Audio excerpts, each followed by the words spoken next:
In the early hours of December 7th, 2025, armed soldiers stormed Benin's state television, declaring they had overthrown President Patrice Talon. For several tense hours, the fate of this small nation hung in the balance. This is what really happened during the attempted coup in Benin. It began before dawn in Porto Novo and Cotonou. Early Sunday morning, gunfire erupted near Camp Guezo, a military installation close to President Talon's official residence. Soldiers launched a coordinated attack targeting key government facilities. At approximately 7:30 a.m. local time, Beninese citizens watching their morning television were witnesses to something extraordinary.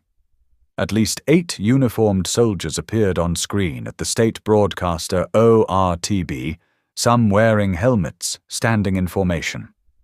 Leading them was Lieutenant Colonel Pascal Tigri. His message was stark. Mr. Patrice Talon is removed from office as President of the Republic. The Constitution is suspended. All institutions are dissolved, and political party activities are suspended until further notice. The group identified itself as the Military Committee for Refoundation, CMR in French. Lieutenant Colonel Tigri announced himself as president of this transitional government. They declared that Benin's borders were closed and stated their intention to give the Beninese people hope of a truly new era, where fraternity, justice, and work prevail. Then, minutes after the broadcast, the signal went dead. While coup plotters controlled the state TV, loyal government forces were mobilizing. The situation remained chaotic throughout the morning. Reports of gunfire echoed through Cotonou, Benin's economic capital. Helicopters circled overhead. But behind the scenes, a different story was emerging. Government officials began pushing back against the coup narrative. Foreign Minister Shagun Ajadi Bakari told Reuters, "There is a coup attempt, but the situation is under control. This is a small group of military personnel. A large part of the army is still loyalist, and we are taking over the situation." Finance Minister Romuald Wadagni stated, "The mutineers are holed up. We are clearing them out, but it's not over yet." Most importantly, sources confirmed that President Talon was safe. The coup plotters had never actually captured him or the presidential officers, despite their dramatic television declaration. By mid-morning, it became clear that the coup attempt was failing. The vast majority of Benin's armed forces had remained loyal to the constitutional government. The rebels controlled only the television station, not the actual levers of power. At 11:09 a.m., Interior Minister Alassane Seydou made an official announcement on Facebook. In the early morning of Sunday, December 7th, 2025, a small group of soldiers launched a mutiny to destabilize the state and its institutions. Faced with this situation, the Beninese armed forces and their leadership, true to their oath, remained committed to the Republic. The attempt has been foiled. By evening, approximately 13 soldiers had been arrested, all in active military service except one former soldier. The state television signal was restored. Traffic began moving normally through Cotonou's streets again. The coup attempt had lasted less than 12 hours. Little is publicly known about Lieutenant Colonel Pascal Tigri, the man who briefly declared himself leader of Benin.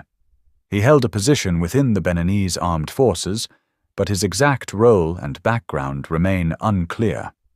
What is known is what he said on television. In justifying the coup attempt, Tigri and his group cited several grievances. The continuous deterioration of the security situation in northern Benin, the neglect of soldiers killed in action and their families left to fend for themselves, unjust promotions at the expense of the most deserving. These complaints point to tensions within Benin's military, particularly regarding the jihadist insurgency that has been spilling across the border from neighboring Niger and Burkina Faso. To understand this coup attempt, we need to look at President Patrice Talon and recent political developments in Benin. Patrice Talon is a businessman turned politician known as the Cotton King for his agricultural empire. He came to power in 2016 and has served 2 terms. He was constitutionally required to step down in April 2026 after the presidential election. Benin has experienced several controversial developments under President Talon's administration. In 2021, two prominent opposition figures were sentenced to lengthy prison terms. Rekia Madugu, a former justice minister, received 20 years for complicity in terrorist acts. Professor Joel Iver received 10 years for undermining state security and money laundering. Both were barred from running in the 2021 presidential election and maintained that the charges were politically motivated. In January 2025, two associates of President Talon were sentenced to 20 years in prison for an alleged 2024 coup plot. Among them was Olivier Boko, an influential businessman long considered Talon's right-hand man, and former sports minister Oswald Homeke. Just 3 weeks ago, on November 15, 2025, Benin's National Assembly voted to extend the presidential term from 5 to 7 years while maintaining the two-term limit. The vote passed with 90 in favor and 19 against. The reform also created a Senate as the upper house of Parliament. President Talon's party pick, former Finance Minister Romuald Wadagne, is the favorite to win the April 2026 election. Opposition candidate Renaud Agbojo was recently rejected by the Electoral Commission because he did not have sufficient sponsors. The coup plotters specifically mentioned the deteriorating security situation in northern Benin. This is a real and growing threat. Benin shares borders with two countries now governed by military juntas, Niger and Burkina Faso. Both nations have experienced devastating jihadist violence. In April 2025, 54 Beninese soldiers were killed in a single attack by an Al-Qaeda affiliate in northern Benin. This was one of the deadliest attacks on Benin's military in recent years. President Talon has publicly complained that terrorist groups operate freely in sanctuaries deserted by the defense and security forces of neighboring countries, allowing them to regroup and launch attacks into Benin.